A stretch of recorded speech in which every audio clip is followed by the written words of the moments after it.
प्यारे बच्चों, आज हम कक्षा अष्टमी की संस्कृत के पाठ्य पुस्तक रुचिरा तृतीय भाग का एकादशः पाठ है यानी 11वां पाठ पढ़ने जा रहे हैं, जिसका नाम है सावित्रीबाई फूले। इस पाठ में सावित्रीबाई फूले का जीवन परिचय दिया हुआ है। वह महाराष्ट्र की पहली महिला शिक्षिका थी और महिला शिक्षा के लिए उन्होंने बहुत संघर्ष किया था। नारी शिक्षा के लिए उनके संघर्ष, नेतृत्व और उनकी उपलब्धियों का वर्णन इस पाठ में किया गया है। तो सबसे पहले पाठ का परिचय दिया है, उसे पढ़ लेते हैं। कहता है, शिक्षा हमारा अधिकार है। हमारे समाज में कई समुदाय इससे लंबे समय तक वंचित रहे हैं। उन्हें इस शिक्षा को पाने के लिए लंबा संघर्ष करना पड़ा है। लड़कियों को तो और ज्यादा अवरोध झेलना पड़ता रहा है। प्रस्तुत पाठ इस संघर्ष का नेतृत्व करने वाली प्रातःस्मरणीय एवं अनुकरणीय महिला शिरोमणि सावित्रीबाई फूले के योगदान पर केंद्रित है। यानी शिक्षा हमारा अधिकार तो है, पहले भी था, लेकिन उसको प्राप्त करने के लिए बहुत लंबी लड़ाई लड़नी पड़ी है, बहुत लंबा संघर्ष करना पड़ा है और बहुत समय तक तो कई समुदाय, कई समाज इससे वंचित रहे हैं। खास तौर से तो लड़कियों को बहुत अधिक समाज का विरोध झेलना पड़ा है और उसी का नेतृत्व, उस संघर्ष का नेतृत्व करने वाली जो महिला हैं सावित्रीबाई फूले, जो प्रातः स्मरणीय और अनुकरणीय है, यानी जिनको स्मरण किया जाए और जिनका अनुकरण किया जाए, जिनको फॉलो किया जाए, ऐसी महिला सावित्रीबाई फूले, उनके योगदान का वर्णन इस पाठ में किया गया है। तो चलिए पाठ पढ़ना शुरू करते हैं। कहता है, ऊपरी निर्मितम चित्रम पश्यत। ऊपरी यानी ऊपर निर्मितम बने हुए चित्रम, चित्र को पश्यत देखो। जो ऊपर चित्र दिखाया गया है उसके लिए कहा जा रहा है कि ऊपर बने हुए चित्र को देखो। इदम चित्रम कस्याश्चित पाठशालायाः वर्तते। इदम चित्रम यानी यह चित्र कस्याश्चित किसी पाठशालायाः, पाठशाला का, वर्तते है। कहता है कि यह चित्र किसी पाठशाला का है। इयम सामान्य पाठशाला नास्ति। इयम यानी यह सामान्य पाठशाला नास्ति। नास्ति का अर्थ नहीं है, यह कोई सामान्य पाठशाला नहीं है। इयम अस्ति महाराष्ट्र से प्रथमा कन्या पाठशाला। इयम अस्ति, इसका विच्छेद कर लेंगे, इयम प्लस अस्ति। इयम का अर्थ यह, अस्ति का अर्थ है। महाराष्ट्र से यानी महाराष्ट्र की प्रथमा यानी पहली कन्या पाठशाला, कन्याओं की पाठशाला। कहता है कि यह महाराष्ट्र की पहली कन्या पाठशाला है। एका शिक्षिका गृहात पुस्तकानि आदाय चलती। एका यानी एक शिक्षिका यानी शिक्षिका, गृहात घर से, पुस्तकानि पुस्तकें, आदाय लेकर चलती हैं। एक शिक्षिका घर से पुस्तकें लेकर चलती हैं। मार्गे कश्चित तस्याः उपरि धूलिम कश्चित च प्रस्तर खंडान क्षिपति। मार्गे यानी रास्ते में, कश्चित कोई, तस्याः उपरि उसके ऊपर, धूलिम यानी धूल, मिट्टी, कश्चित च और कोई, प्रस्तर खंडान यानी पत्थर के टुकड़े, क्षिपति फेंकता है। इस चित्र का वर्णन करते हुए बताया गया है कि घर से कोई एक महिला पुस्तकें लेकर के चलती है, जैसा कि चित्र में दिखाया गया है। पहले पाठशाला के बारे में बताया गया कि ये जो चित्र है ये पाठशाला का है और ये कोई सामान्य पाठशाला नहीं है, ये महाराष्ट्र की पहली कन्या पाठशाला है। और जब कोई एक महिला यानी महिला शिक्षिका घर से पुस्तकें लेकर के चलती हैं तो रास्ते में कोई उनके ऊपर धूल फेंकता है, कोई उनके ऊपर पत्थर के टुकड़े फेंकता है, जैसे कि चित्र में दिखाया गया है। आगे कहता है, परम सा स्वदृढ़ निश्चात न विचलती। परम यानी परंतु, सा वह, स्वदृढ़ निश्चात यानी अपने पक्के इरादे से, न विचलती विचलित नहीं होती है। परंतु वह अपने दृढ़ निश्चय से विचलित नहीं होती है, भटकती नहीं है। स्वविद्यालय कन्या भी स विनोदम आलपंती सा अध्यापने संलग्ना भवती। स्वविद्यालय यानी अपने विद्यालय में, कन्या भी कन्याओं से, स विनोदम यानी हंसी मजाक के साथ, आलपंती बात करती हुई, सा वह अध्यापने पढ़ाने में, संलग्ना भवती लगी रहती है। वह अपने विद्यालय में कन्याओं के साथ हंसी मजाक के साथ बात करती हुई पढ़ाने में व्यस्त रहती है, पढ़ाने में लगी रहती है। यानी ये जो परिस्थितियां हैं कि वो घर से निकलती है, लोग उनको परेशान करते हैं, कोई पत्थर फेंकता है, कोई मिट्टी फेंकता है, तो इस चीज़ का उनके ऊपर कोई असर नहीं है। वो अपने पक्के इरादे पर कायम हैं, अपने दृढ़ निश्चय पर कायम हैं, वो उससे भटकती नहीं हैं, विचलित नहीं होती हैं, बल्कि अपने काम को बहुत अच्छे ढंग से करती हैं। दूसरे किसी को यह अनुभव भी नहीं होता कि वो इतनी सारी परेशानियां झेल रही हैं। यानी वो कन्याओं की पाठशाला में पढ़ाने के लिए जब जाती हैं तो उन कन्याओं को ऐसा एहसास भी नहीं होता कि उनकी अध्यापिका समाज की प्रताड़ना सहन करके वो विद्यालय पहुंच रही हैं। तो वो कन्याओं के साथ हंसी मजाक से बात करती हुई पढ़ाने में व्यस्त रहती हैं। फिर कहता है, तस्याः स्वकीयम अध्ययनमपि सहैव प्रचलति। और एक अच्छी बात इसमें बताई है, तस्याः यानी उनका, स्वकीयम अपनी, अध्ययनमपि अध्ययनम प्लस अपि इस तरीके से विच्छेद करेंगे। अध्ययनम का अर्थ है पढ़ाई, अपि का अर्थ भी सहैव, सह प्लस एव इस तरीके से विच्छेद करेंगे। सह यानी साथ, एव का अर्थ ही प्रचलती, चलता है। कहता है कि उनकी अपनी पढ़ाई भी साथ ही चलती है। केयम महिला, हमसे प्रश्न पूछा गया है केयम महिला, केयम का विच्छेद करेंगे का प्लस इयम, का यानी कौन, इयम यानी यह महिला, महिला है, यह महिला कौन है। अपि यूयम इमाम महिलाम जानित, अपि का अर्थ है यहाँ पर क्या, यूयम इमाम, इसका विच्छेद कर लेंगे यूयम प्लस इमाम। यूयम का अर्थ है तुम सब, इमाम इस महिला को जानित जानते हो, क्या तुम सब इस महिला को जानते हो। आगे कहता है ईयम में महाराष्ट्र से प्रथमा महिला शिक्षिका सावित्रीबाई फुले नामधेय। ईयम एव इसका विच्छेद करेंगे ईयम प्लस एव, ईयम का अर्थ है यह, एव का अर्थ है ही, यानी यही महाराष्ट्र से यानी महाराष्ट्र की प्रथमा महिला शिक्षिका, पहली महिला शिक्षिका सावित्रीबाई फुले नामधेय, सावित्रीबाई फुले नाम वाली हैं। कहता है कि यही महाराष्ट्र की पहली महिला शिक्षिका सावित्रीबाई फुले नाम वाली हैं या नामक हैं। आगे कहता है जनवरी मास से तृतीय दिवसे 1831 ख्रीष्टाब्दे महाराष्ट्र से नायगांव नामने स्थाने सावित्री अजायत। जनवरी मास से यानी जनवरी महीने के तृतीय दिवसे तीसरे दिन 1831 ख्रीष्टाब्दे यानी 1831 ईस्वी वर्ष में महाराष्ट्र से यानी महाराष्ट्र के नायगांव नामने स्थाने, नायगांव नामक स्थान पर सावित्री अजायत, सावित्री पैदा हुई। यानी जनवरी महीने के तीसरे दिन अर्थात 3 जनवरी 1831 ईस्वी वर्ष को महाराष्ट्र के नायगांव नामक स्थान पर सावित्री ने जन्म लिया। आगे कहता है तस्याः माता लक्ष्मीबाई पिता च खंडोजी इति अभिहितौ। तस्याः माता यानी उनकी माता लक्ष्मीबाई, पिता च और पिता खंडोजी, इति अभिहितौ यानी ऐसा कहा गया है, ऐसा कहा गया है कि उनकी माता लक्ष्मीबाई और पिता खंडोजी थे। आगे कहता है नव वर्ष देशिया सा ज्योतिबा फुले महोदयन परिणीता। नव वर्ष देशिया यानी लगभग 9 वर्ष की, सा वह ज्योतिबा फुले महोदयन, ज्योतिबा फुले महोदय से परिणीता ब्याही गई, यानी 9 वर्ष की आयु में ज्योतिबा फुले महोदय से उनकी शादी हो गई। फिर आगे कहता है सोपी तदानीम त्रयोदश वर्ष कल्प है एव आसीत। सोपी इसका विच्छेद कर लेंगे सह प्लस अपि, सह यानी वह, अपि का अर्थ भी, और यह सह शब्द का प्रयोग किया है ज्योतिबा फुले के लिए, यानी वह भी अर्थात ज्योतिबा फुले भी, तदानीम यानी तब, तब का मतलब है जब उनकी शादी हुई थी तब। त्रयोदश वर्ष कल्प है यानी 13 वर्ष की कम आयु वाले, एव का अर्थ ही आसीत थे, वह भी तब 13 वर्ष की कम आयु वाले ही थे। आगे कहता है यतो ही सह स्त्री शिक्षायाः प्रबल समर्थक है आसीत अतः सावित्र्याः मनसि स्थिता अध्ययनाभिलाषा उत्साहं प्राप्तवती। यतो ही का अर्थ है क्योंकि सह वह स्त्री शिक्षायाः यानी स्त्री शिक्षा के प्रबल समर्थक आसीत, प्रबल समर्थक थे, अतः इसलिए सावित्र्याः मनसि, सावित्र्या का अर्थ सावित्री के मनसि मन में स्थित अध्ययनाभिलाषा, अध्ययन प्लस अभिलाषा इस तरीके से विच्छेद करेंगे। अध्ययन का अर्थ है पढ़ने की, अभिलाषा का अर्थ है इच्छा, उत्साहम प्राप्तवती उत्साह को प्राप्त होने लगी अर्थात बढ़ने लगी। क्योंकि वह स्त्री शिक्षा के प्रबल समर्थक थे, अर्थात ज्योतिबा फुले स्त्री शिक्षा के प्रबल समर्थक थे, इसलिए सावित्री के मन में स्थित पढ़ने की इच्छा बढ़ने लगी। ईतः परम सा साग्रहम आंग्ल भाषाया अपि अध्ययनम कृतवती। ईतः यानी यहाँ से, परम परंतु, सा उन्होंने, साग्रहम यानी आग्रह पूर्वक, आंग्ल भाषाया अपि यानी अंग्रेजी भाषा का भी, अध्ययनम कृतवती अध्ययन किया, पढ़ाई की, परंतु उन्होंने आग्रह पूर्वक अंग्रेजी भाषा की भी पढ़ाई की यानी अंग्रेजी भाषा का भी अध्ययन किया। 1848 ख्रीष्टाब्दे पुणे नगरे सावित्री ज्योतिबा महोदयन सह कन्यानां कृते प्रदेशस्य प्रथमं विद्यालयम् आरभत। 1848 ख्रीष्टाब्दे यानी 1848 ईस्वी वर्ष में पुणे नगर में सावित्री यानी सावित्री ने ज्योतिबा महोदयन सह ज्योतिबा महोदय के साथ कन्यानां कृते कन्याओं के लिए प्रदेश से प्रदेश का प्रथमम विद्यालय यानी पहला विद्यालय आरभत शुरू किया।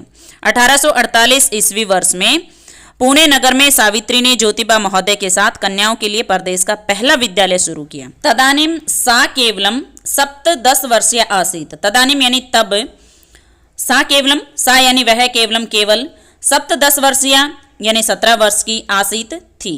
जब उन्होंने पहला विद्यालय शुरू किया था 1848 में, तब वह केवल 17 वर्ष की थी। 1851 ख्रीष्टाब्दे अस्पृश्यत्वात् तिरस्कृतस्य समुदायस्य बालिकानां कृते पृथक्तया तया अपरः विद्यालयः प्रारब्धः। कहता है 1851 तमे ख्रीष्टाब्द यानी 1851 ईस्वी वर्ष में अस्पृश्यत्वात् यानी छुआछूत के कारण तिरस्कृत से अपमानित समुदाय से समुदाय की बालिकानां कृते बालिकाओं के लिए पृथकतया अलग से तया उन्होंने अप्रह दूसरा विद्यालय प्रारब्ध है शुरू किया। कहता है 1851 ईस्वी वर्ष में छुआछूत के कारण अपमानित समुदाय की बालिकाओं के लिए उन्होंने अलग से दूसरा विद्यालय शुरू किया।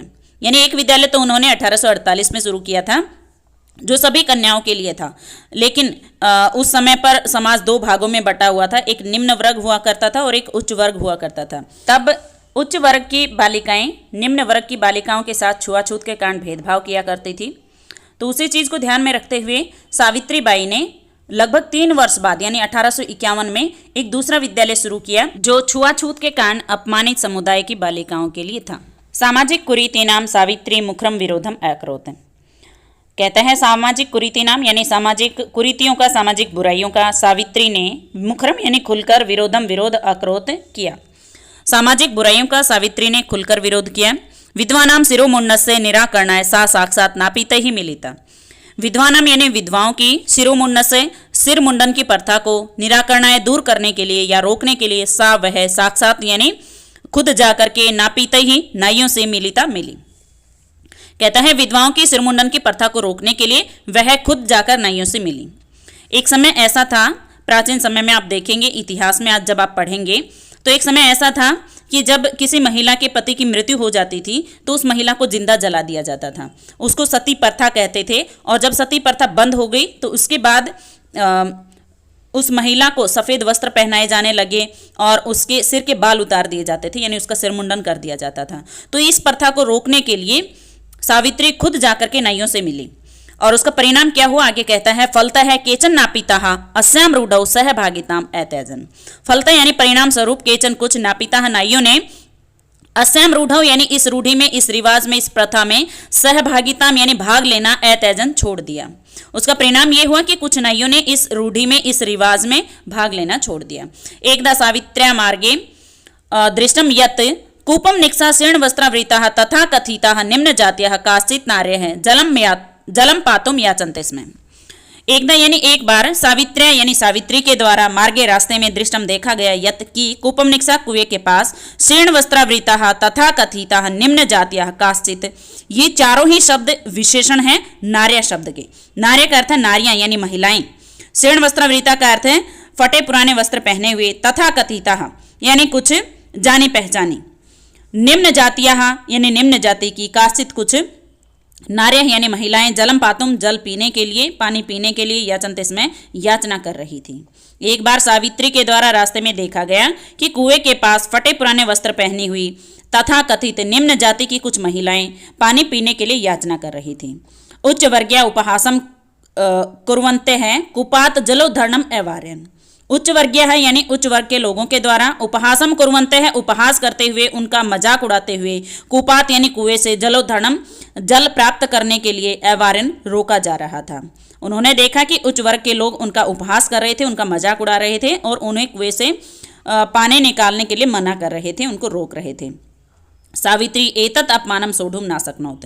सावित्री एतत् अपमानम यानी यह अपमान सोढ़ुम सहन ना शक्नोत नहीं कर सकी। सावित्री यह अपमान सहन नहीं कर सकी। सा ताः स्त्रियः निज क्षेत्रम नित्वती। सा यानी वह, ताः स्त्रिय हैं उन महिलाओं को, निज क्षेत्रम अपने क्षेत्र में, नित्वती ले गई, वह उन महिलाओं को अपने क्षेत्र में ले गई।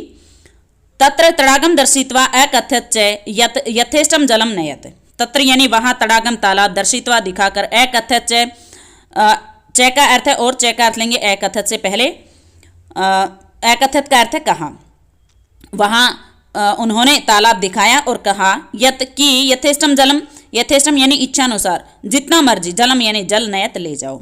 सार्वजनिको अयम तड़ाग है। सार्वजनिक अयम का संधि विच्छेद कर लेंगे, सार्वजनिक है प्लस अयम।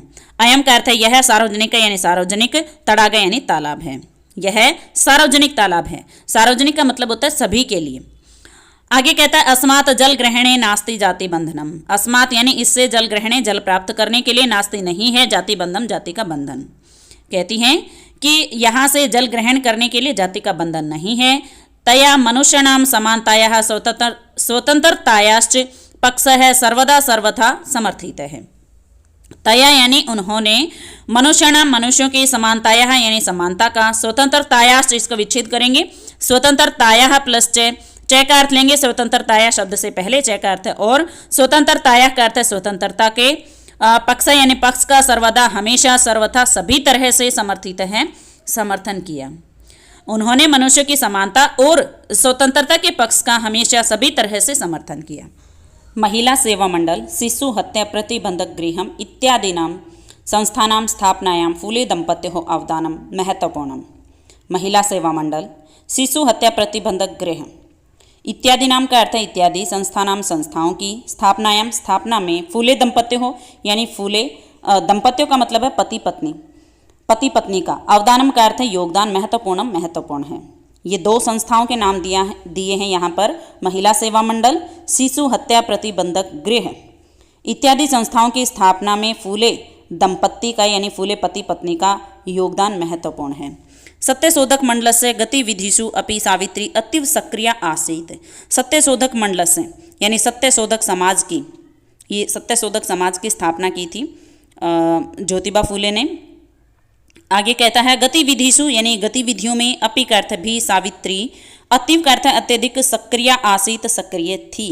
सत्यशोधक समाज की गतिविधियों में सावित्री अतीव सक्रिय थी, यानी सत्यशोधक समाज की जो एक्टिविटीज़ हुआ करती थी उनमें सावित्री सबसे एक्टिव मेंबर थी। अस्य मंडलस्य उद्देश्यम आसीत् उत्पीड़ितानां समुदायानां स्वाधिकारान् प्रति जागरणम इति। अस्य मंडलस्य यानी इस समाज का उद्देश्यम यानी उद्देश्य आसीत था, उत्पीड़ितानाम यानी सताए हुए, समुदायानाम समुदायों के लोगों को, स्वाधिकारान् प्रति अपने अधिकारों के प्रति, जागरणम इति यानी जागृत करना। इस समाज का उद्देश्य था सताए हुए समुदाय के लोगों को अपने अधिकारों के प्रति जागृत करना यानी जगाना। सावित्री अनेकाः संस्थाः प्रशासन कौशलेन संचालितवती। सावित्री ने अनेकाः संस्था यानी अनेक संस्थाओं का प्रशासनिक कौशलेन यानी प्रशासनिक कुशलता से संचालितवती संचालन किया। सावित्री ने अनेक संस्थाओं का प्रशासनिक कौशल से संचालन किया। दुर्भिक्ष काले प्लेग काले च सा पीड़ित जनानाम अश्रांतम अविरतम च सेवाम अकरोत्। दुर्भिक्ष काले का अर्थ है अकाल के समय, प्लेग काले च और प्लेग के समय। प्लेग ये एक महामारी थी जो भारतवर्ष में फैल गई थी और उस समय इसका इलाज संभव नहीं था। सा का अर्थ है उन्होंने पीड़ित जनानाम पीड़ित लोगों की, अश्रांतम बिना थके हुए, अविरतम च और लगातार, सेवाम यानी सेवा अकरोत की, अर्थात अकाल के समय और प्लेग महामारी फैलने के समय उन्होंने पीड़ित लोगों की बिना थके लगातार सेवा की। सहायता सामग्री व्यवस्था यही सर्वथा प्रयासम अकरोत्। सहायता सामग्री व्यवस्था यही यानी सहायता सामग्री की व्यवस्था के लिए सर्वथा सभी तरह से प्रयासम यानी प्रयास अकरोत् किया। उन्होंने सहायता सामग्री की व्यवस्था के लिए सभी तरह से प्रयास किया, सभी तरह से कोशिश की।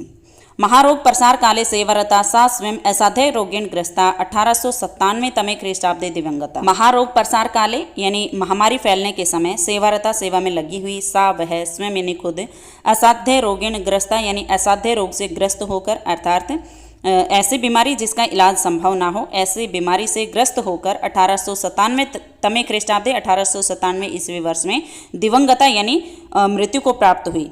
महामारी फैलने के समय पर सेवा में लगी हुई वह स्वयं असाध्य रोग से ग्रस्त होकर 1897 ईस्वी वर्ष में दिवंगत हो गई, अर्थात मृत्यु को प्राप्त हो गई। साहित्य रचनाया अपि सावित्री महीयते।